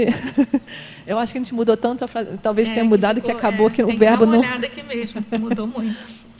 Mas teve olhares... que encontraram esse erro. É isso, assim, a gente sabe, né, a teoria do apego, da importância do contato físico, do acolhimento, do suporte, do carinho no início da vida intrafísica, né? E se a gente sabe que como é difícil, como é duro, assim, até para consciências mais lúcidas, né? Acho que até talvez principalmente para essas, né? Ressomarem, né? Esse impacto da ressoma é tão grande, né? Essa mudança extrafísico para o intrafísico, às vezes a gente não sabe que tipo de comunidade, talvez numa comunidade mais avançada, né? Com uma nexo mais avançada, e nasce nesse planeta aqui complicado, né? E então e nessa situação, né, às vezes uma consciência lúcida que estava num nível, vem naquela dependência, naquele restringimento, como esse suporte, esse carinho é importante, né, para dar uma amenizada nesse impacto. Quer perguntar? Você estava com o microfone? Não. Tá? Então faz. A pergunta é sobre a síndromologia. Na primeira linha, podia comentar a síndrome de abstinência de drogas em relação ao tema? As mães que consomem drogas e medicamentos, né, benzodiazepínicos, cigarro, álcool durante a gravidez, a criança também é dependente, fica dependente. Então, ela apresenta, no pós-parto, síndrome de abstinência. Muito sério isso. Muito sério. E algumas apresentam até, tem síndromes específicas, por exemplo, de mães que consumiram álcool, que são dependentes de álcool, né? E tem várias outras síndromes. E as crianças têm um tipo de rosto específico. Não é uma formação, mas eles começaram a observar que aquele tipo de traço físico estava sempre muito presente em crianças cujas mães eram dependentes de álcool e beberam álcool durante a gravidez. Isso tende a essas crianças se tornarem futuros dependentes, futuros usuários? Eu acho que sim, mas o que eu observo também, às vezes, crianças que às vezes têm pais que consomem, que vêm na infância, às vezes pais consumindo álcool e que às vezes em excesso. Então, eu acho que tem os dois lados. Tem umas crianças que por um lado, vão para acabam fazendo o mesmo, e tem outras que vão para o outro lado e não... rechaçam totalmente. Então, mas eu acho que uma criança... O vício, ele é genético. A medicina fala que ele é genético. A gente pode falar que existe a paragenética. Mas o vício, a gente sabe que os pais... Quem tem pais que têm dependência, alguma dependência... a pessoa própria tem maior chance de ter dependência de álcool. Eu trabalhei mais com pacientes, quer dizer, tive mais experiência com pacientes dependentes de álcool, né, numa época que eu trabalhei na psiquiatria também. Mas foi só um ano, assim, e a gente observava isso. Então, as pessoas falavam... normalmente, os pais, algum tinha alguém já. Tem, né? A história familiar tinha já. Eu tenho uma experiência própria, que meu pai era, né, dependente quando nasci. Mas eu sempre rejeitei, né? Porque eu percebo que se eu entrasse nessa, eu ia, né, aprofundar mais, como disse. Você aprendeu com a experiência do seu pai, né? Aprendi, com a experiência do meu pai, mas eu percebi também em mim que eu tinha uma certa... Assim, uma dose só já me deixava muito, né? Mexia muito, entendeu? Então foi uma vacina, foi intuitivo, talvez curso intermissivo, tudo isso. Nada como bom curso intermissivo, né? Inclusive, você fala aqui também do mito, né? O mito de toda criança ser resultado apenas da educação. É um mito também, né? É um mito, né? Porque a gente sabe, né, que a criança não vem zerada, né? A criança tem a holomemória, olha a história dela. Então, então a gente fala assim, gente, mas como que essa criança, né, se apresenta dessa forma, nós não somos assim? De onde que vem esse comportamento, né? Às vezes os pais são calmos, os pais assim, a criança é diferente, ou ao contrário, né? Aquela criança equilibrada numa família totalmente desequilibrada, né? Então, é a paragenética. Tudo bem, gente? Mais alguma pergunta? Manuela, nosso tempo já está se esgotando. Você quer falar alguma coisa sobre o seu tema, assim, específico, que ficou sem falar? Você tinha preparado alguma coisa? Não, eu acho que a gente falou as coisas mais importantes, eu acho. Então, tá bom. Parabéns pelo verbete. Obrigada. Parabéns, né? Você defendeu já 2 verbetes nessa semana. A gente aguarda novos verbetes seus, né? Ela faz assim, ela vai para a Alemanha e fica coletando lá a escrita de verbetes. Quando vem para cá, ela defende todos eles. Não é? Então, a gente agradece a sua participação, a gente agradece a todos vocês aqui presentes, tertulianos, aos teletertulianos também. Nós convidamos a todos vocês para diariamente participarem conosco aqui de 12h30 a 2h30 da tarde, porque eu sempre gosto de reafirmar que são os tertulianos, teletertulianos com verbetógrafo do dia, que dão aí a temperatura, né, que movimenta aqui o nosso debate. E a gente, então, conta com a presença de vocês, tá bom? Então, passamos então para os nossos comerciais. As pontuações da tertúlia de hoje são 20 assinaturas no livro de presença, 11 perguntas presenciais e 26 perguntas enviadas online. Temos 4 recados. O Roberto Laimig com a Semana da Autopesquisa Seriexológica, a Fernanda com o curso Leitura Lúcida, a Maíla com o curso Autoevolução pela Autocosmoética e o Amaro com a qualificação tenepsística em São Paulo. Obrigado. Boa tarde a todos. Queria reforçar o convite para vocês. Então, dentro dessa Semana da Autopesquisa Serexológica, a gente está com uma série de eventos. O principal deles é o experimento retrocognitivo, né, um campo retrocognitivo, onde a gente vai fazer o Salão Intelectual Renascentista. Então, a época, foco desse experimento, então esse já é o terceiro, fizemos a Noite de Gala Mnemônica, um salão também intelectual da Inglaterra, moderna, época moderna, e agora a gente está com foco no Renascimento. Então, para isso, a gente está fazendo uma série de cursos, atividades, para a pessoa justamente identificar qual holopensene que ela tem maior conexão, ela tem maior ligação ao longo da sua história evolutiva. Nesse mês, a gente está com atividades ligadas à religião, holopensene religioso e o holopensene científico. Também vamos ter uma atividade sobre judaísmo. Então, na sequência, vai ser dia 18, 19 e depois dia 25. Tá? Para maiores informações, a gente sugere só verificar no site da Consecutivos ou na página do Facebook. Mas eu queria destacar aqui para vocês que vale a pena vocês fazerem uma autoanálise crítica, uma autoobservação, para ver quais evidências das suas vidas, né, na sua vida atual, você tem de ligação com esses holopensenes. Então tem que ser algo realista. Ou seja, eu tenho evidências de ligação com ciência, com religião, né, com arte. E a partir daí, então nesses cursos a gente vai estar também fornecendo mais material. A gente tem trabalho de assistência também de orientação gratuito, que é o Cronos.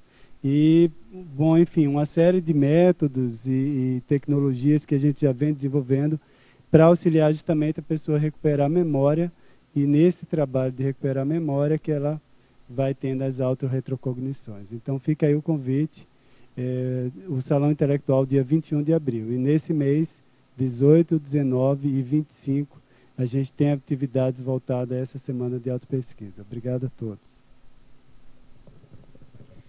Olá, boa tarde. Neste próximo domingo, dia 12 de março, irá iniciar a 5ª turma do curso Leitura Lúcida. Esse curso ele é feito tanto presencial quanto EAD. Ele está estruturado em 4 módulos, com aulas sempre no domingo à tarde. E entre os módulos tem algumas atividades, né? O curso vai estar reunindo 23 especialistas de diferentes áreas do conhecimento e eles vão compartilhar aí suas técnicas de seleção, de análise e registro inteligente em livros e textos lidos. Né? O curso ainda vai abordar os temas da leiturofilia crítica, organização dos saberes, né, do material pessoal, da biblioteca pessoal, técnicas de leitura, leiturometria, ou seja, uma autoanálise da qualidade da sua leitura, e nessa edição crescendo polimatia e parapolimatia. Entre os módulos vão ser 27 aulas gravadas aí com diversos temas, como por exemplo pensamento crítico, leitura e parapsiquismo, leitura crítica de jornais, artigos, teses, biografias, enfim, uma variedade bastante grande de temas. Uma atenção especial porque as inscrições vão até amanhã. Então, nessa sexta-feira, encerra aí devido aos preparativos para o curso, né? E as pessoas interessadas podem procurar a recepção do CAEC e o telefone é 45 2102 1499.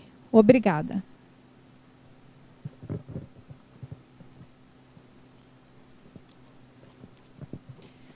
Boa tarde a todos.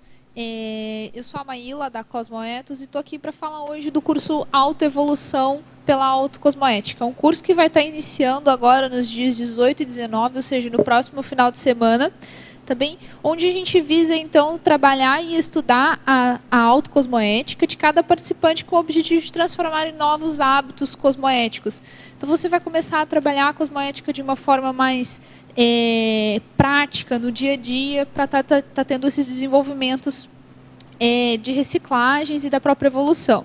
O curso ele é composto por 3 módulos, sendo eles o primeiro módulo, que se inicia agora dia 18 e 19, né, que é o compreendendo a autocosmoética, ou desenvolvendo as competências críticas reflexivas e criando novos hábitos cosmoéticos.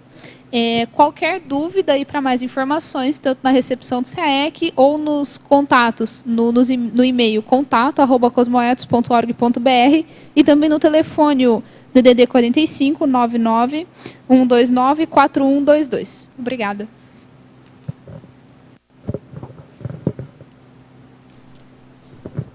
Boa tarde a todos, especialmente aos teletertulianos de São Paulo e arredores de São Paulo. A EC Tenepes convida para o curso Qualificação Tenepsista em São Paulo, parceria com o IPC, dias 18 e 19 de março, sábado e domingo, das 9 às 12 e das 14 às 17 horas. É um curso sem pré-requisito e será no final da próxima semana. Informações e inscrições, telefone 3287-9705, 3287-9706 e 97364-1138, todos com 11 na frente. Rua Afonso Celso, 587, Vila Mariana, São Paulo. Na sexta-feira, dia 17 de março, das 19h30 às 21h30, haverá uma palestra pública gratuita, no mesmo endereço. Você busca a qualificação pessoal para a interassistencialidade avançada através da Tenepes? Alguns tópicos do curso, que será ministrado pelos professores Flávio Amado, Isilda Frezanti e Silvia Beló. Ambiente otimizado para a Tenepes, domínio bioenergético e a prática da Tenepes, auto-organização e conviviologia interassistencial, autopesquisa e reciclagem tenepsista, Código Pessoal de Cosmoética, docência e gestações conscienciais sobre a Tenepes, amparador extrafísico da Tenepes, potencializadores da Tenepes, indicadores da evolução interassistencial e Tenepes avançada.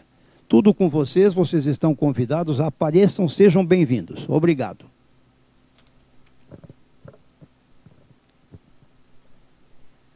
Para amanhã, teremos o verbete Atualização da Autoimagem, a especialidade é Autocogniciologia, a verbetógrafa é a professora Maria Cristina Mazzini.